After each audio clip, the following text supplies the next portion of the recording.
गुरु ब्रह्मा गुरु विष्णु गुरुदेवो महेश्वरः गुरु साक्षात् परं ब्रह्म तस्मै श्री गुरवे नमः। श्री गुरुभ्यो नमः। श्री महागणाधिपते नमः। श्री मात्रे नमः। ప్రేక్షకులు నమస్కారం. మీ డాక్టర్ సుందరి ప్రేక్ష.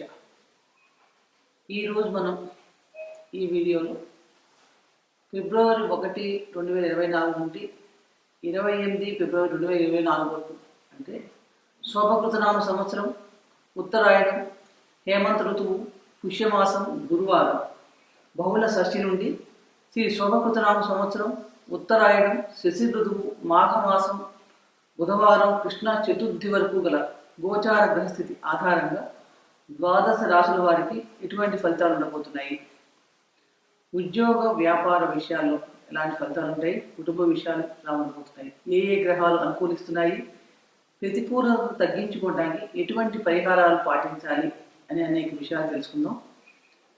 ముందుగా ఈ మాసంలో ఉండే ముఖ్యమైన పండుగలు ఏంటి? మనకి వచ్చేది మాఘమాసం.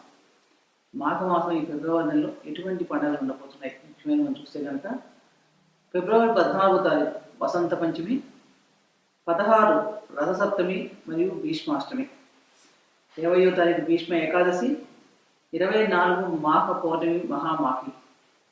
ఈరోజు ఈ మాసంలో నదీ స్నానాలు, సూర్యారాధన శ్రేష్టమైన ఫలితాలను ఇస్తాయి.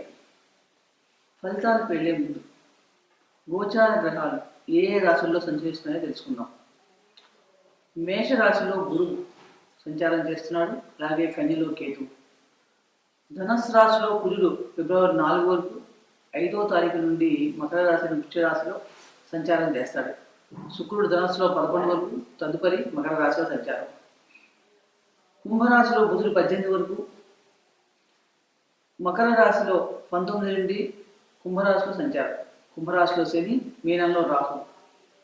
చంద్రుడు చిత్తా నక్షత్రమైన కన్యారాశి నుండి బయలుదేరి సంచారం ప్రారంభించి 12 రాశుల మీదుగా సంచారం పూర్తి చేసుకొని హస్తా నక్షత్రంతో తన సంచారాన్ని ఈ మాసంలో ముగిస్తున్నాడు.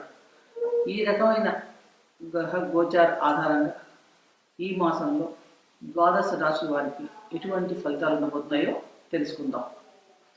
మీన రాశి. పూర్వభద్ర నక్షత్రం 4వ పాదంలో పుట్టిన వాళ్ళు, ఉత్తరాభద్ర 4 పాదాల్లో పుట్టిన వాళ్ళు, అలాగే రేవతి నక్షత్రం 4 పాదాల్లో పుట్టిన వాళ్ళది మీన రాశి అవుతుంది. రాశ్యాధిపతి గురువు. రాశిలో రాహు సంచారం, రాశ్యాధిపతి గురువు ద్వితీయంలో సంచారం. గురు దృష్టి షష్ఠ దశమ భావాలపై ఉండటం వలన ఈ మాసంలో మీనరాశి వారికి కెరీర్ పరంగా చాలా అనుకూలంగా ఉంటుందని చెప్పవచ్చు. గతం కంటే కూడా చాలా మెరుగ్గా ఉంటుంది. ఆర్థికంగా ఈ మాసంలో మంచి బలోపేతలు అవడానికి అవకాశం ఎక్కువగా ఉంది.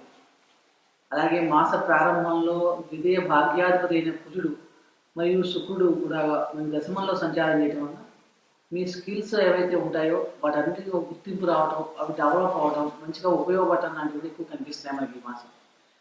లాభస్థానంలో బుధాదిత్య యోగం ఏర్పడటం వలన, రవి బుధుల కలిగి బుధాదిత్య యోగం ఉంటారు.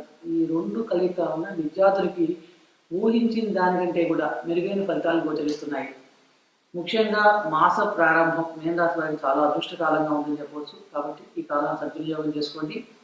ద్వితీయంలో గురు సంచారం వల్ల, ఎప్పుడైతే ద్వితీయంలో గురు సంచారం చేసుకుంటే గురు బలం చక్కగా ఉంది. దానివల్ల కుటుంబ సభ్యుల మధ్య మంచి అవగాహన పెరుగుతుందని చెప్పవచ్చు. అలాగే అన్నదమ్ముల మధ్య కూడా సఖ్యత పెరుగుతుంది. వ్యవసాయదారులకు చూస్తే కనుక ఈ మాసం అంతా కూడా చక్కగా చాలా అనుకూలంగా ఉంది. మీకు వాహనాల మూలంగా పనులు కూడా చక్కగా కలిసి వస్తాయని చెప్పవచ్చు. ఈ మాసంలో మీరు చాలా ధైర్యంగా నిర్ణయాలు తీసుకుంటారు. వాటన్నిటి కూడా విజయావకాశాలు మెరుగుపడుతున్నాయి. ఈ మాసంలో ఎవరైనా సరే స్థిరాస్తులు కొనుగోలు చేయాలనుకుంటే దానికి కూడా కాలం చాలా అనుకూలంగా ఉంది. వ్యాపారస్తులైతే వాళ్ళు ప్రారంభించిన కొత్త వ్యాపారాలు ఏవైనా సకాలంలో చక్కగా పూర్తి చేస్తూ లాభపాఠం నడుస్తారని చెప్పవచ్చు. సంతానం కోసం ఎవరైనా చాలా రోజుల నుంచి ప్రయత్నిస్తుంటే కనుక వారికి ఈ మాసంలో కనుక ప్రయత్నిస్తే కనుక చక్కగా సఫలీకృతం అయ్యే అవకాశాలు ఎక్కువగా కనిపిస్తున్నాయి. వ్యయస్థానంలో శని సంచారం కొంచెం ఖర్చులు ఉండే అవకాశాలు ఎక్కువ కనిపిస్తుంది మనకి. ఈ ఖర్చులు కొంచెం అది ఒక్కొక్కసారి వైద్య ఖర్చులు కూడా ఉండే అవకాశాలు కూడా ఉన్నాయి. కాబట్టి విదేశ పరంగా ఖర్చు కానీ వైద్య పరంగా ఖర్చు కానీ ఉన్నాయి. కాబట్టి కొంచెం ఆర్థిక పరంగా కొంచెం ఈ సమయంలో అంటే ఒక్కొక్కసారి కొంచెం హెచ్చుతగ్గులు ఉండే అవకాశాలు కూడా కనిపిస్తున్నాయి. ఎవరైతే గృహంలో వివాహ ప్రయత్నాలు చేస్తుంటారో వారి ప్రయత్నాలన్నీ కాలం కలిసి వస్తుందని చెప్పవచ్చు. అంటే వాళ్ళ ప్రయత్నాలన్నీ కూడా చక్కగా ఫలిస్తాయని కూడా చెప్పవచ్చు. మీనరాశిలో ఉన్న కళాకారులు ఎవరైనా సరే వారికి కొత్త కొత్త అవకాశాలు రావడం చక్కగా కనిపిస్తుంది. సమాజంలో వాళ్ళ గౌరవ మర్యాదలు పెరగడానికి అవకాశం ఎక్కువగా ఉంది. అంటే కళాకారులకు ఈ మాసం చాలా బాగుంది కాబట్టి వాళ్ళకు కూడా చక్కగా అవకాశాలు సద్వినియోగం చేసుకుంటే మీకు ఒక మంచి ఐడెంటిటీ ఏర్పడడానికి అవకాశం ఎక్కువగా ఉంది. ద్వితీయ భాగ్యాధిపతి అయిన కుజుడు లాభస్థానంలో ఉచ్చస్థితిలో సంచారం ఫిబ్రవరి 5వ తారీఖు నుండి. కాబట్టి మీరు కోరుకున్న కోరికలన్నీ కూడా నెరవేరే అవకాశాలు ఎక్కువ కనిపిస్తున్నాయి. అంటే వృత్తిలో కూడా మీకు ఎలిజిబిలిటీ ఉంటే ప్రమోషన్స్ ఇప్పుడు చాలా కాలంగా వాయిదా పడి ఉంటే అలాంటి ప్రమోషన్లు మీకు ఈ సమయంలో రావడానికి అవకాశం ఎక్కువగా ఉంది.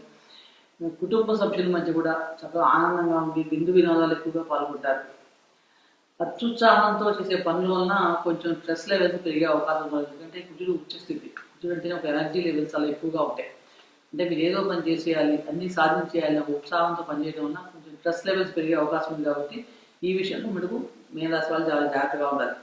అంటే మొత్తం మీద చూసినప్పుడు మీనరాశి వారి గతం కంటే చాలా 100% మెరుగ్గా ఉంది. ఎందుకంటే ఏలినాటి శనిలో ఉండి చాలా రోజుల నుంచి ఇబ్బంది పడుతున్నారు. కానీ ఈ మాసంలో మటుకు వీరికి చక్కగా గ్రహస్థితి చక్కగా అనుకూలిస్తుంది.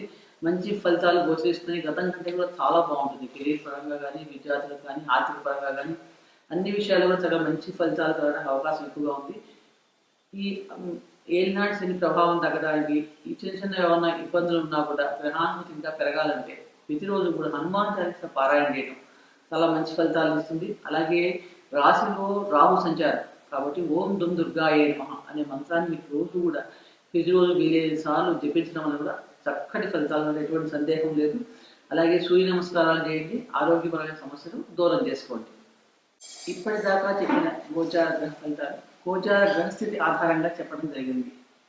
కానీ ఫలితాలు చూసినప్పుడు మన వ్యక్తిగత జాతకం చాలా ముఖ్యమైనది. వ్యక్తిగత జాతకంలో ఉన్న గ్రహస్థితి అంటే మనం పుట్టినప్పుడు మన గ్రహాలు ఏ రాశుల్లో సంచరిస్తున్నాయి, ఇప్పుడు చెప్పిన గోచార గ్రహాలు ఏ రాశుల మీదుగా ఏ గ్రహాల మీదుగా సంచారం చేస్తున్నాయి అని చూసుకొని, అలాగే మనకి ఇప్పుడు జరుగుతున్న దశాభుక్తులు ఏమిటి, ఆ గ్రహాల మీద ఎటువంటి గోచార గ్రహాలు జరుగుతున్నాయి, ఎటువంటి గ్రహాలు దృష్టిలో ఉన్నాయి, ఆ దశానాథులు భుక్తినాథులు చూసుకుని దాని ప్రకారంగా ఈ ఫలితాలను సరిచూసుకుంటే కనుక మీకు ఖచ్చితమైన ఫలితాలు లభిస్తాయి. కాబట్టి ఇవి జనరల్గా సాధారణంగా చెప్పబడిన ఫలితాలు గోచార పరిస్థితులు ఆధారంగా చెప్పబడి గ్రహించగలరు. చెప్పిన పరిహారాలు మటుకు చక్కగా అందరూ పాటించండి. దానివల్ల ఈ మాసం అంతా కూడా మీకు గ్రహానుకూలతలు పెరుగుతాయని చెప్పవచ్చు. సర్వే జనా సుఖినో భవంతు. శుభం భూయాత్.